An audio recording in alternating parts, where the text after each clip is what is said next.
So, अब बात करते हैं how he write dot structure, उसने डॉट स्ट्रक्चर कैसे लिखा बच्चों। तो उसने डॉट स्ट्रक्चर कैसे लिखा, firstly he write a symbol of atom and then represent the valence electron by a dot. सबसे पहले बच्चों उसने सिंबल्स लिखे और उन सिंबल्स के बाद उनके ऊपर उनके वैलेंस इलेक्ट्रॉन को रिप्रेजेंट किया, किससे, एक डॉट से वैलेंस इलेक्ट्रॉन को रिप्रेजेंट किया। बात क्लियर है। So before starting the Cousel-Lewis approach in more detail, firstly we learned that how we write the Lewis dot structure or Lewis symbol। इसको स्टार्ट करने से पहले सबसे पहले हम ये सीखते हैं बच्चों कि किस तरह लेविस डॉट स्ट्रक्चर लिखी जाती है, या फिर मैं कह दूं लेविस सिंबल लिखा जाता है बच्चों। बात क्लियर है। The number of dot around the symbol represent the number of valence electron. बिल्कुल बच्चों, अगर किसी भी सिंबल के अराउंड आपको जितने डॉट दिखाई देंगे वो डॉट क्या होंगे बच्चों, वो दिखाएंगे उसके नंबर ऑफ वैलेंस इलेक्ट्रॉन को। बात समझ में आ रही है बच्चों कि हम क्या चल रहा है यहां पर, ठीक है। Suppose we deals with hydrogen, अगर मैं हाइड्रोजन की बात करूं then we write a H and a single dot. क्या बोला, अगर मैं हाइड्रोजन की बात करता हूं, आप देख पा रहे हैं, और हाइड्रोजन की बात करता हूं तो हाइड्रोजन को मैं कैसे लिखूंगा, एक हाइड्रोजन लिख दूंगा और उसके आगे एक सिंगल डॉट लगा दूंगा बच्चों। तो वो क्या बन जाएगा मेरा, वो एक मेरा लेविस डॉट स्ट्रक्चर बन जाएगा लेविस का। अब एक डॉट क्यों लगाया है मैंने बच्चों, क्योंकि वहां पर एक ही वैलेंस इलेक्ट्रॉन होता है, इसलिए मैंने ये लेविस का क्या बना दिया, लेविस डॉट स्ट्रक्चर बना दिया है हाइड्रोजन का। बात क्लियर है। इसी तरह मैं बात करता हूं बच्चों हीलियम की। अगर हीलियम की बात करूं तो हीलियम के अंदर वैलेंस इलेक्ट्रॉन कितने होते हैं, 2 होते हैं। तो मैं हीलियम के दोनों तरफ बच्चों एक एक इलेक्ट्रॉन अगर लगा दूं तो वो मेरे किसकी बन जाएगी, हीलियम की डॉट स्ट्रक्चर बन जाएगी। मैं लिथियम की बात करूं बच्चों, लिथियम के अंदर वैलेंस शेल में कितने इलेक्ट्रॉन होते हैं बच्चों, लिथियम के अंदर वैलेंस शेल में एक ही इलेक्ट्रॉन होता है बच्चों। तो अगर लिथियम के आगे एक डॉट लगा देंगे या फिर एक इलेक्ट्रॉन रख देंगे एक तरीके से, तो वो लिथियम की स्ट्रक्चर बन जाएगी। बेरिलियम की बात करूं बच्चों, बेरिलियम के वैलेंस इलेक्ट्रॉन कितने होते हैं, बेरिलियम में वैलेंस इलेक्ट्रॉन होते हैं बच्चों 2। तो बेरिलियम के आगे क्या करेंगे हम, 2 डॉट लगा देंगे, तो बेरिलियम का लेविस डॉट स्ट्रक्चर बन जाएगा। इसी तरह मैं बोरोन की बात करूं बच्चों, बोरोन में कितने होते हैं वैलेंस इलेक्ट्रॉन, बोरोन में 3 होते हैं, तो कुछ इस तरह बोरोन को दिखा देंगे हम। कार्बन की बात करूं 4 वैलेंस इलेक्ट्रॉन होते हैं, इस तरह मैंने 4 डॉट लगा दिए, दैट मींस कार्बन का बना दिया है। अगर मैं नाइट्रोजन की बात करता हूं तो नाइट्रोजन में कितने होते हैं बच्चों वैलेंस इलेक्ट्रॉन, आप सभी को पता होगा बच्चों, हमने प्रीवियस चैप्टर के अंदर कि किस तरह वैलेंस इलेक्ट्रॉन का कैलकुलेशन करते हैं, इसलिए मैं यहां नहीं बता रहा हूं कि कैलकुलेशन कैसे किया है मैंने वैलेंस इलेक्ट्रॉन का। तो नाइट्रोजन में कितने होते हैं, नाइट्रोजन में वैलेंस इलेक्ट्रॉन 5 होते हैं बच्चों, तो नाइट्रोजन के अराउंड मैंने 5 डॉट लगा दिए हैं। ऑक्सीजन की बात करूं वैलेंस इलेक्ट्रॉन की, तो ऑक्सीजन के आगे मैंने 6 डॉट लगा दिए हैं। और अगर फ्लोरीन की बात करता हूं बच्चों मैं, फ्लोरीन में कितने होंगे, फ्लोरीन के अंदर 7 वैलेंस इलेक्ट्रॉन होते हैं, तो वैलेंस मैंने फ्लोरीन के आसपास 7 डॉट बना दिए हैं या फिर 7 इलेक्ट्रॉन लगा दिए हैं। बात क्लियर है। और नियोन की बात करूं बच्चों तो नियोन एक नोबल गैस एलिमेंट है, उसके वैलेंस शेल कंप्लीटली फील्ड होता है, दैट मींस 8 इलेक्ट्रॉन लगा रखे हैं मैंने नियोन के चारों तरफ। बात क्लियर है, समझ में आया बच्चों लेविस ने डॉट स्ट्रक्चर कैसे दी थी उसकी एटम्स की। तो ये मेरे आप सब देख पा रहे हैं, ये क्या है, मेरे लेविस डॉट स्ट्रक्चर्स हैं। बात क्लियर है। तो ये सब थे हमारे लेविस डॉट स्ट्रक्चर।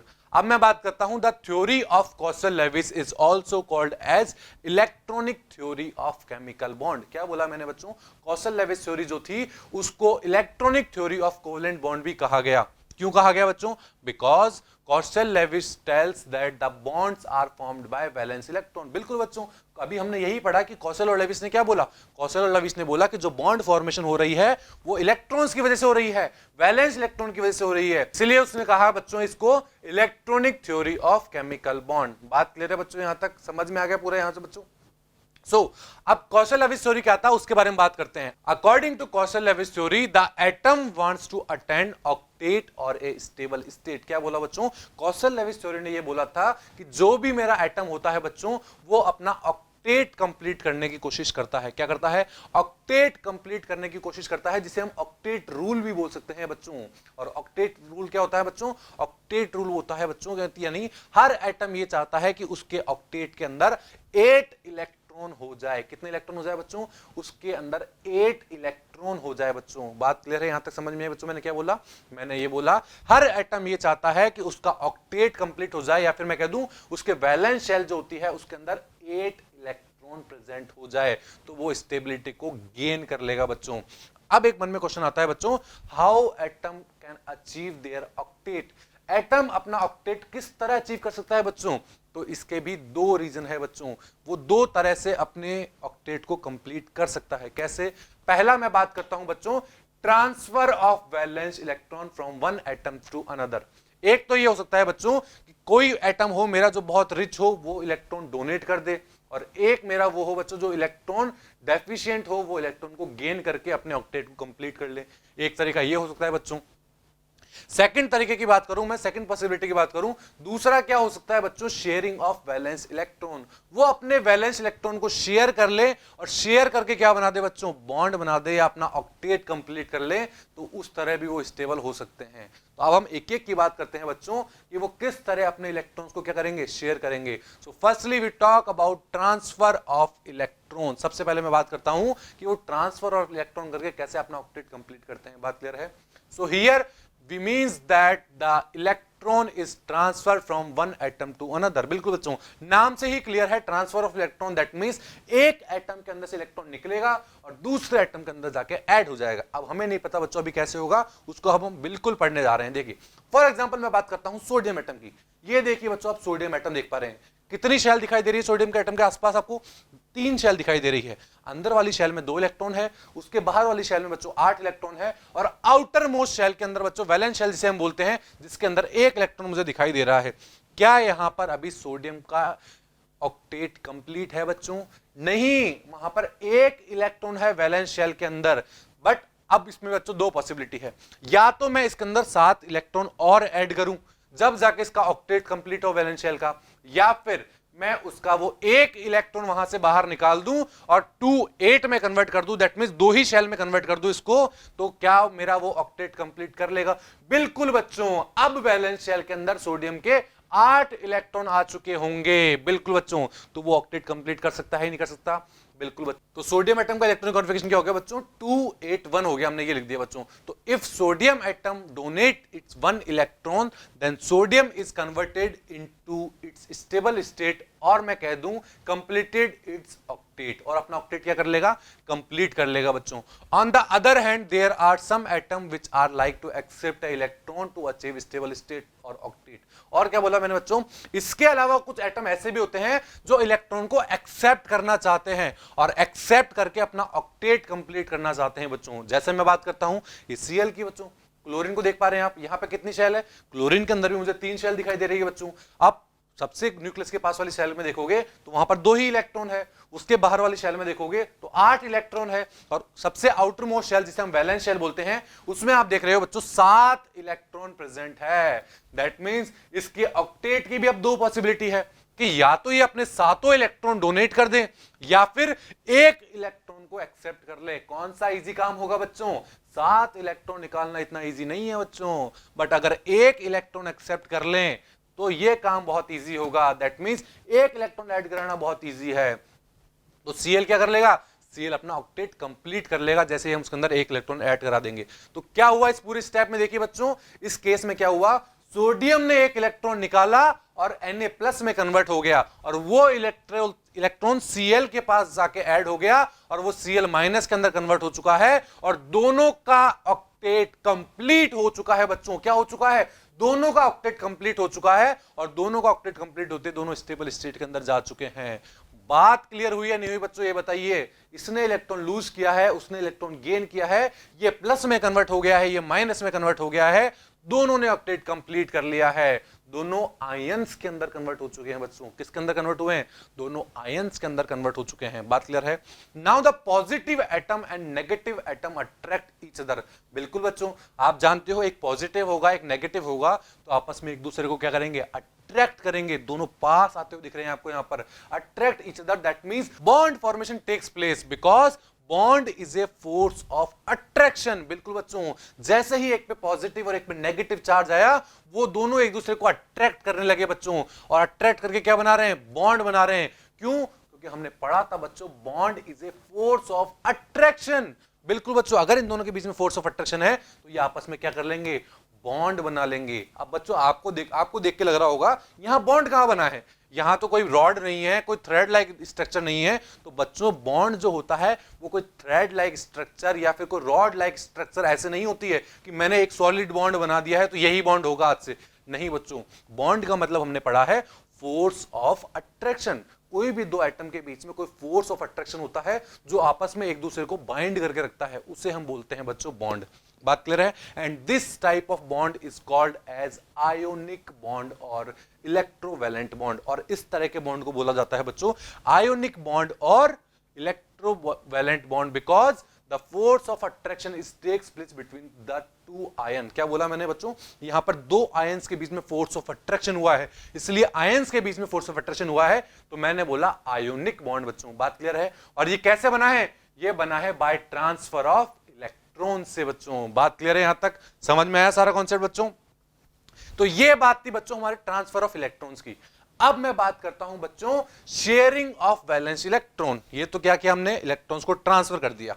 अब हम बात करेंगे बच्चों कि कुछ एटम ऐसे भी होते हैं जो ना तो सारे इलेक्ट्रॉन निकाल सकते हैं ना बहुत सारे इलेक्ट्रॉन ले सकते हैं। वो क्या बोलते हैं बच्चों? वो बोलते हैं बच्चों अगर कोई शेयर करने वाला हो तो मुझसे संपर्क करें। बिल्कुल बच्चों, तो वो ऐसे एटम होते हैं जो अपने इलेक्ट्रॉन्स को शेयर करने की टेंडेंसी रखते हैं। बात क्लियर है? In this case the both atom are poor. क्या बोला मैंने बच्चों? दोनों एटम जो होंगे मेरे वो वैसे होंगे जिनमें किसी के पास भी इलेक्ट्रॉन ज्यादा नहीं होंगे कि एक डोनेट कर सके और दूसरा गेन कर सके बच्चों। यहां पर ऐसा कुछ नहीं होगा। तो यहां पर एक डाउट हो जाता है बच्चों कि कौन सा एटम ऐसा होगा जो इलेक्ट्रॉन लूज करेगा और कौन सा एटम ऐसा होगा जो इलेक्ट्रॉन को गेन करेगा बच्चों।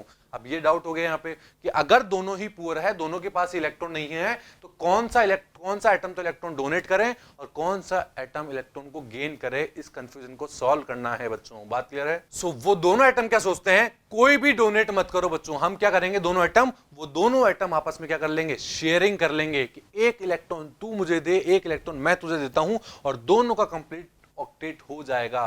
तो हम क्या बना लेंगे? हम एक बॉन्ड का फॉर्मेशन कर लेंगे।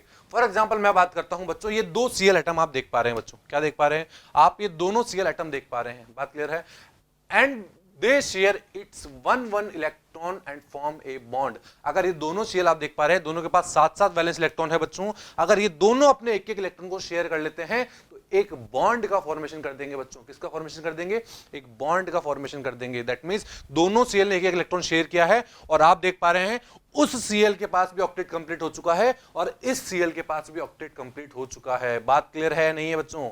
बात क्लियर है? Now these two shared electron are part of both atom. अब जो शेयरिंग वाले पार्ट के इलेक्ट्रॉन है वो उस वाले के भी पार्ट है और इस वाले का भी पार्ट है। बात क्लियर है बच्चों यहां तक? That means the octet of both atom is completed, so we called it sharing of electron. इसकी वजह से दोनों एटम का ऑक्टेट कंप्लीट हो चुका है, इसलिए हमने कहा बच्चों शेयरिंग ऑफ इलेक्ट्रॉन। बात क्लियर है? Now the bond formed by sharing of electron are called as covalent bond बच्चों। क्या बोला मैंने? जो शेयरिंग ऑफ इलेक्ट्रॉन से बॉन्ड बनता है उसे हम बोलते हैं कोवलेंट बॉन्ड। जब ट्रांसफर ऑफ इलेक्ट्रॉन से बॉन्ड बना था तो हमने क्या बोला था? आयोनिक बॉन्ड बोला था बच्चों। बात क्लियर है? If both atom share its one electron then a single covalent bond is form. क्या बोला मैंने बच्चों? अगर दोनों एटम मेरा एक एक इलेक्ट्रॉन को शेयर करता है तो वहां पर सिंगल कोवलेंट बॉन्ड बनेगा। जैसे हमने किसमें देखा था? हमने देखा था बच्चों Cl के अंदर दोनों ने एक एक इलेक्ट्रॉन शेयर किया था, तो वहां क्या बन गया था? वहां पर एक सिंगल कोवलेंट बना था। अगर मैं एक और एग्जांपल लूं बच्चों, तो मैं बात करता हूं CCl4 की। किसकी बच्चों? CCl4 की बात करता हूं मैं। तो बच्चों यहां पर सबसे पहले मैं कार्बन की बात करूं। कार्बन के पास कितने वैलेंस इलेक्ट्रॉन होते हैं? कार्बन के पास 4 वैलेंस इलेक्ट्रॉन होते हैं। अगर मैं क्लोरीन की बात करूं तो क्लोरीन के पास 7 वैलेंस इलेक्ट्रॉन होते हैं। और यहां पर कितने क्लोरीन है? यहां पर आप 4 क्लोरीन देख पा रहे हो। दैट मींस एक कार्बन है जिसके पास 4 वैलेंस इलेक्ट्रॉन दिखाई दे रहे हैं और 4 क्लोरीन लगे हुए हैं उसके साथ, जिस पर के पास क्या है? 7 वैलेंस इलेक्ट्रॉन है। अब क्या हो बच्चों? एक क्लोरीन और एक कार्बन अपना एक एक इलेक्ट्रॉन को शेयर कर लें, इसी तरह चारों तरफ हो जाए ये, तो क्या बन जाएगा बच्चों? यहां पर एक एक सिंगल बॉन्ड बन चुका है बच्चों। दैट मींस अगर एक एक वैलेंस इलेक्ट्रॉन की शेयरिंग होती है तो क्या बनता है? एक सिंगल कोवलेंट बॉन्ड बनता है और हमने यहां देख लिया CCl4 बन चुका है बच्चों। बात क्लियर है यहां तक? If sharing of 2 valence electron of each atom takes place, then double covalent bond is formed. क्या बोला मैंने बच्चों? अगर एक इलेक्ट्रॉन की शेयरिंग नहीं हो रही है, 2 वैलेंस इलेक्ट्रॉन की शेयरिंग हो रही है, तो बच्चों डबल कोवलेंट बॉन्ड बनेगा। क्या बनेगा? डबल कोवेलेंट बॉन्ड बनेगा। फॉर एग्जांपल मैं बात करता हूं बच्चों कार्बन डाइऑक्साइड की, या फिर मैं बोल दूं CO2 की बात करता हूं। इन CO2 1 carbon and 2 oxygen is present. बिल्कुल बच्चों, CO2 के अंदर क्या होता है, एक कार्बन होता है और 2 ऑक्सीजन होते हैं। मेरे बात क्लियर है। The carbon contain 4 valence electron. बिल्कुल बच्चों, आप सभी को पता है कार्बन के पास 4 वैलेंस इलेक्ट्रॉन आप देख पा रहे हैं बिल्कुल। और अगर मैं बात करूं ऑक्सीजन की, तो ऑक्सीजन के पास कितने होते हैं, ऑक्सीजन की वैलेंस शेल में 6 इलेक्ट्रॉन होते हैं। तो दोनों ऑक्सीजन के पास 6 वैलेंस इलेक्ट्रॉन प्रेजेंट है। बिल्कुल बच्चों, आप देख पा रहे हैं बिल्कुल, अभी कोई बॉन्डिंग नहीं हुई है बच्चों, बात क्लियर है। But if carbon share its 2 electron with both oxygen, क्या बोला मैंने बच्चों, कार्बन अपने 2 इलेक्ट्रॉन उस वाले ऑक्सीजन के साथ शेयर कर ले और 2 इलेक्ट्रॉन इस वाले ऑक्सीजन के साथ शेयर कर ले, तो क्या देख पा रहे हो आप, यहां पर आप ये देख पा रहे हो बच्चों कि ऑक्सीजन का क्या हो चुका है, ऑक्सीजन का ऑक्टेट कंप्लीट हो चुका है बच्चों। क्या हो चुका है, ऑक्सीजन का ऑक्टेट कंप्लीट हो चुका है। बट कार्बन का ऑक्टेट कंप्लीट नहीं हो पाया है। कार्बन के वैलेंस शेल में अब भी 4 ही इलेक्ट्रॉन है, उसको 4 इलेक्ट्रॉन और चाहिए होंगे, तो वो 4 इलेक्ट्रॉन कौन देगा, तो ऑक्सीजन हेल्प करेगा बच्चों।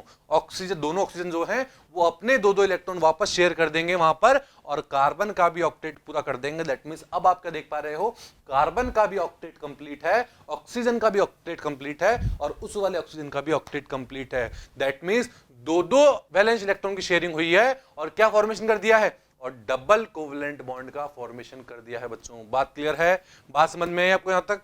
अब मैं बात करता हूं बच्चों C2H4 मॉलिक्यूल की। किसकी, C2H4 मॉलिक्यूल की बात करता हूं बच्चों, कि उसके अंदर दोनों कार्बन आपस में कैसे जुड़े हुए होते हैं, कैसे हाइड्रोजन जुड़े हुए होते हैं, और कैसे कैसे इलेक्ट्रॉन्स की शेयरिंग होती है। तो बच्चों इसके अंदर 2 कार्बन है और क्या है, 4 हाइड्रोजन है बच्चों। क्या है, 4 हाइड्रोजन है और 2 कार्बन दिए हुए हैं। तो देखिए बच्चों कैसे करेंगे इसको। देखिए हमें पता है बच्चों कार्बन के पास 4 वैलेंस इलेक्ट्रॉन होते हैं और हाइड्रोजन के बाद एक ही वैलेंस इलेक्ट्रॉन होता है बच्चों। तो एक बात का हमेशा ध्यान रखिएगा बच्चों, जो हमारा हाइड्रोजन होता है वो एक एक्सेप्शन होता है। हाइड्रोजन अपना ऑक्टेट कंप्लीट करने की कोशिश नहीं करता है, वो अपना डुप्लेट पूरा करने की कोशिश करता है। क्यों, क्योंकि हाइड्रोजन के बाद जो उसके पीरियड का लास्ट एलिमेंट होता है वो होता है हीलियम, और हीलियम के पास केवल और केवल 2 ही इलेक्ट्रॉन हो सकते हैं। इसलिए हाइड्रोजन अपना डुप्लेट कंप्लीट करने की कोशिश करता है, जबकि बाकी सारे एटम क्या करते हैं, मेरे बाकी एटम मेरे होते हैं वो ऑक्टेट कंप्लीट करने की कोशिश करते हैं। बात क्लियर है। तो मैं बात कर रहा हूं C2H4 मॉलिक्यूल की। तो वहां पर 2 कार्बन होंगे बच्चों, बिल्कुल आप ये 2 कार्बन देख पा रहे हैं, और 4 हाइड्रोजन होंगे बच्चों, आप 4 हाइड्रोजन देख पा रहे हैं। बात क्लियर है। अब कार्बन के वैलेंस शेल में बच्चों 4 इलेक्ट्रॉन, ये देखिए बच्चों 4 इलेक्ट्रॉन बना दिए मैंने। दोनों कार्बन के पास 4 इलेक्ट्रॉन है। हाइड्रोजन के वैलेंस शेल में एक एक इलेक्ट्रॉन। देखिए बच्चों चारों तरफ हाइड्रोजन के पास एक एक इलेक्ट्रॉन दिखाई दे रहा है। अब क्या हो बच्चों, जो कार्बन के पास 4 इलेक्ट्रॉन होंगे उसमें से एक एक इलेक्ट्रॉन तो हाइड्रोजन के साथ शेयर हो जाएगा। बिल्कुल बच्चों, इसने भी देखो यहां पर शेयर कर लिया है और यहां भी शेयर कर लिया है।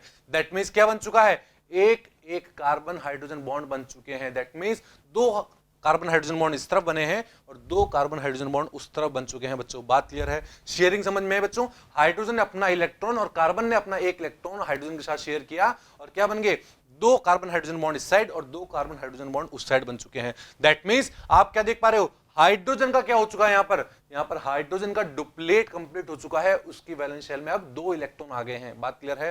बट कार्बन की मैं बात करूं बच्चों, तो कार्बन के पास कितने इलेक्ट्रॉन है, कार्बन के पास 2 2 और 2 इलेक्ट्रॉन। दैट मींस कार्बन के पास अभी तक 6 ही इलेक्ट्रॉन है बच्चों। दैट मींस उसे 2 इलेक्ट्रॉन और चाहिए। इसी तरह उधर भी कार्बन के पास केवल कितने इलेक्ट्रॉन है, 6 ही इलेक्ट्रॉन है।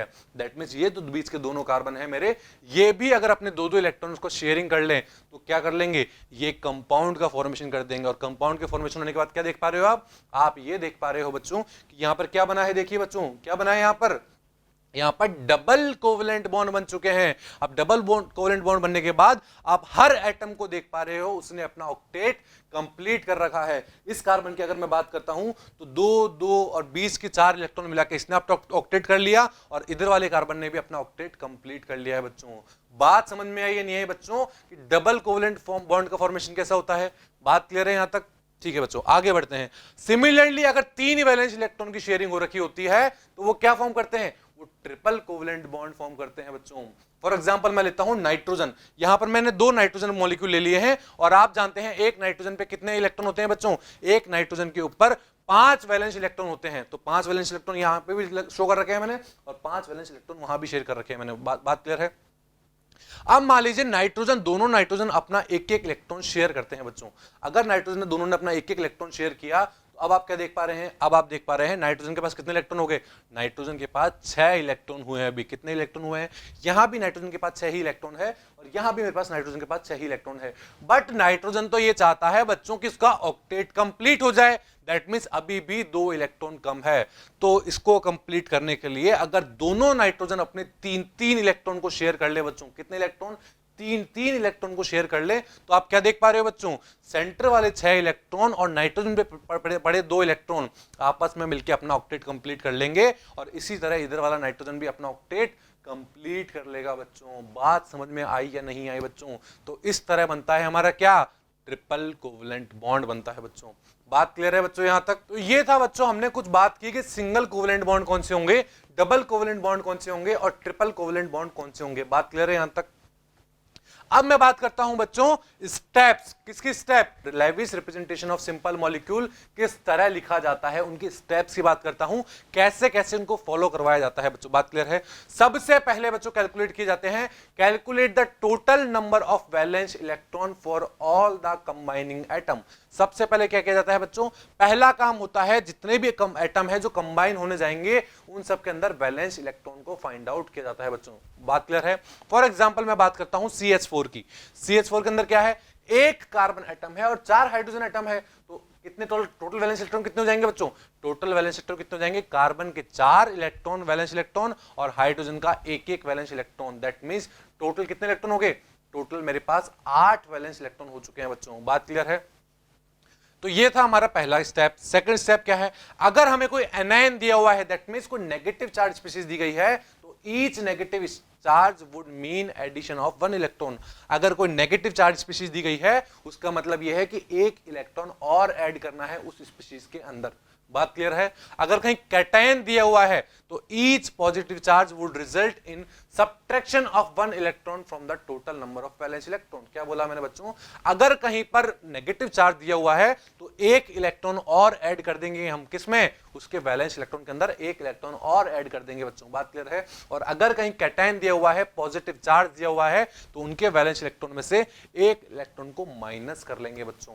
बात क्लियर है? बात समझ में आई नहीं आई बच्चों? ठीक है, आगे देखिए थर्ड स्टेप क्या होगी बच्चों, now the chemical symbol of the combining atom are written.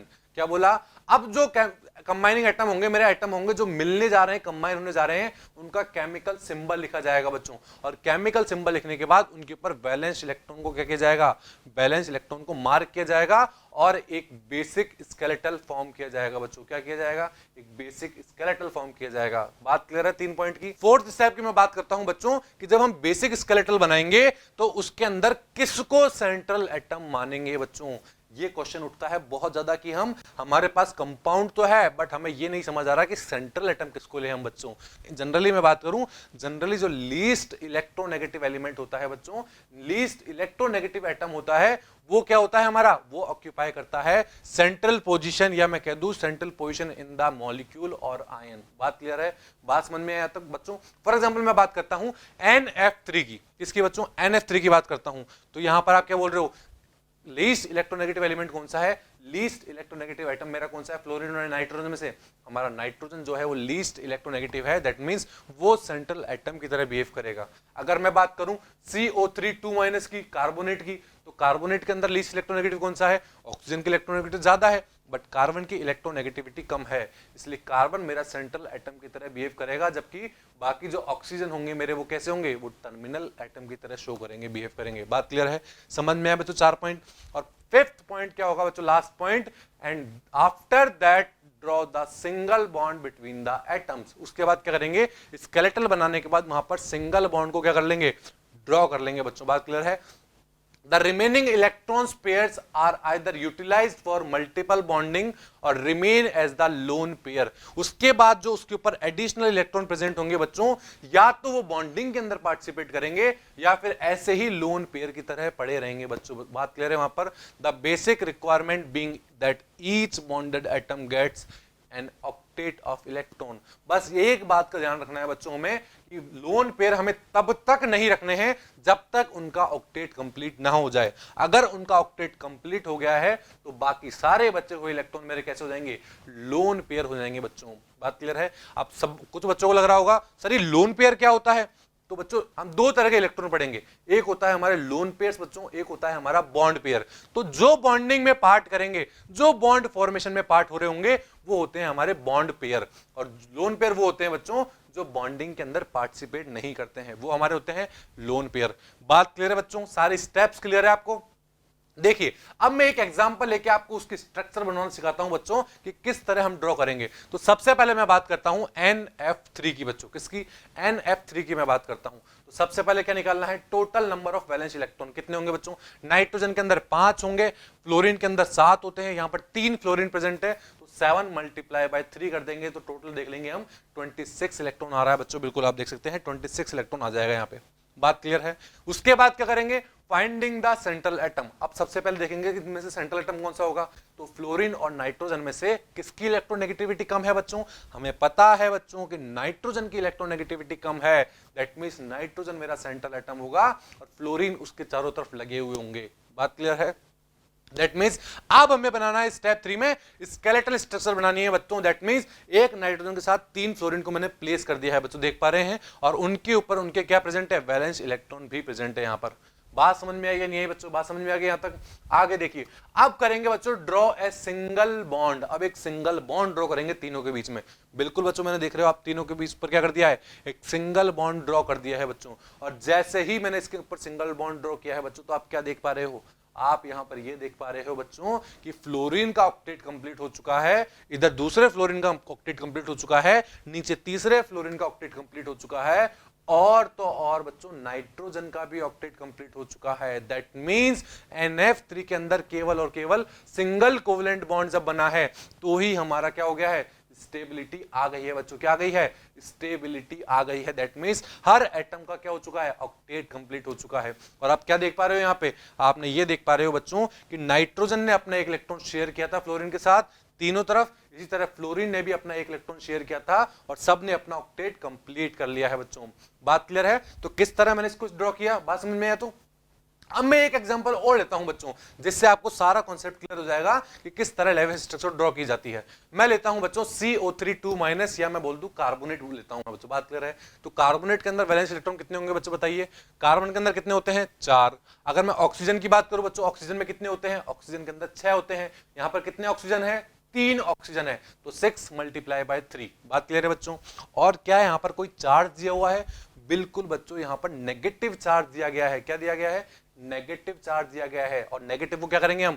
Add कर देंगे बच्चों। हमने क्या बोला था? अगर नेगेटिव साइन प्रेजेंट होगा, कोई एनायन प्रेजेंट होगा, तो उन इलेक्ट्रॉन को भी वैलेंस इलेक्ट्रॉन के अंदर ऐड कर देंगे हम बच्चों। बात क्लियर है? तो टोटल वैलेंस इलेक्ट्रॉन कितने हो जाएंगे? 24 इलेक्ट्रॉन हो जाएंगे बच्चों। बात क्लियर है? पहला स्टेप हो गया total valence electron 24 electron. Second, इसके अंदर सेंट्रल एटम कौन सा होगा बच्चों बताइए? किसके अंदर? CO3 के अंदर सेंट्रल एटम कौन सा होगा बच्चों बताइए? किसकी इलेक्ट्रोनेगेटिविटी कम है? ऑक्सीजन की इलेक्ट्रोनेगेटिविटी ज्यादा है, कार्बन की इलेक्ट्रोनेगेटिविटी कम है बच्चों। तो हमारा सेंट्रल एटम कार्बन हो जाएगा बच्चों। बिल्कुल कार्बन सेंट्रल एटम हो जाएगा और उसके चारों तरफ क्या लग जाएंगे? ऑक्सीजन लग जाएंगे बच्चों। क्लियर है बात? यहां तक कोई दिक्कत नहीं है। अब क्या करना है? इसका स्केलेटन बनाया था बच्चों हमने, कुछ इस तरह इसका स्केलेटन भी बना दिया है बच्चों। बात क्लियर है? अब फोर्थ स्टेप क्या होगी बच्चों? तो सबसे पहले क्या करेंगे बच्चों? इसके अंदर हम सबसे पहले अंदर हम सिंगल बॉन्ड ड्रॉ करेंगे। दैट मींस कार्बन के पास जो 4 वैलेंस इलेक्ट्रॉन है, वो एक इलेक्ट्रॉन इस ऑक्सीजन को शेयर कर देगा, एक अपना वैलेंस इलेक्ट्रॉन उधर वाले ऑक्सीजन को शेयर कर देगा, और 2 अपने वैलेंस इलेक्ट्रॉन ऊपर वाले ऑक्सीजन को शेयर कर दिए हैं उसने। बात क्लियर है बच्चों? तो अगर मैं ऊपर वाले ऑक्सीजन की बात करूं तो आप क्या देख पा रहे हैं? ऊपर वाले ऑक्सीजन के पास 3 लोन पेयर है, और 3 लोन पेयर मतलब 6 इलेक्ट्रॉन तो बच्चों ऊपर वाले के पास प्रेजेंट है। बात क्लियर है? और 2 इलेक्ट्रॉन कार्बन ने शेयर कर दिए हैं। दैट मींस ऊपर वाले का तो ऑक्टेट कंप्लीट हो चुका है बच्चों। बिल्कुल बच्चों, आप देख पा रहे हैं ऊपर वाले ऑक्सीजन का ऑक्टेट कंप्लीट हो चुका है। और अगर मैं बात करूं बच्चों रिमेनिंग 2 ऑक्सीजन की, तो हमने क्या लिया था? रिमेनिंग 2 ऑक्सीजन का भी इलेक्ट्रॉन क्या हो चुका है? रिमेनिंग ऑक्सीजन का भी ऑक्टेट कंप्लीट हो चुका है बच्चों। क्यों? क्योंकि उन दोनों के पास एक एक नेगेटिव चार्ज भी था, और नेगेटिव चार्ज का मतलब एक एक इलेक्ट्रॉन और था, और एक इलेक्ट्रॉन कार्बन ने शेयर कर दिया था बच्चों, तो उनका भी क्या हो गया? उनका भी ऑक्टेट कंप्लीट हो चुका है। बट अगर मैं बात करूं कार्बन की बच्चों, तो कार्बन का ऑक्टेट कंप्लीट नहीं है। कार्बन के वैलेंस शेल में कितने इलेक्ट्रॉन दिखाई दे रहे हैं आपको? कार्बन के वैलेंस शेल में बच्चों केवल और केवल 6 ही इलेक्ट्रॉन दिखाई दे रहे हैं मुझे भी, 2 ये वाले, 2 ये वाले और 2 ऊपर वाले। तो इसका ऑक्टेट कैसे कंप्लीट किया जाए बच्चों? इसका ऑक्टेट ऐसे कंप्लीट किया जाएगा, जो ऊपर वाला कार्बन ऑक्सीजन होगा मेरा, वो अपने इलेक्ट्रॉन को नीचे शेयर कर देगा, जिससे कार्बन का भी ऑक्टेट कंप्लीट हो गया है, ऊपर वाले ऑक्सीजन का भी ऑक्टेट कंप्लीट है, साइड वाले दोनों ऑक्सीजन का भी ऑक्टेट कंप्लीट है। बात क्लियर है बच्चों कि किस तरह मैंने एक लेविस डॉट स्ट्रक्चर का फॉर्मेशन किया है? बात समझ में है बच्चों आपको यहां तक? तो ये सब था बच्चों हमारा लेविस डॉट स्ट्रक्चर के बारे में, कि किस तरह डॉट स्ट्रक्चर बनाई जाती है, क्या कौशल लेविस स्ट्रक्चर थी, उसे और क्या नाम दिया गया, ये सब हमने इस थ्योरी के बारे में पढ़ा। बात क्लियर है? आई होप आप सबको समझ में आया होगा। Thank you.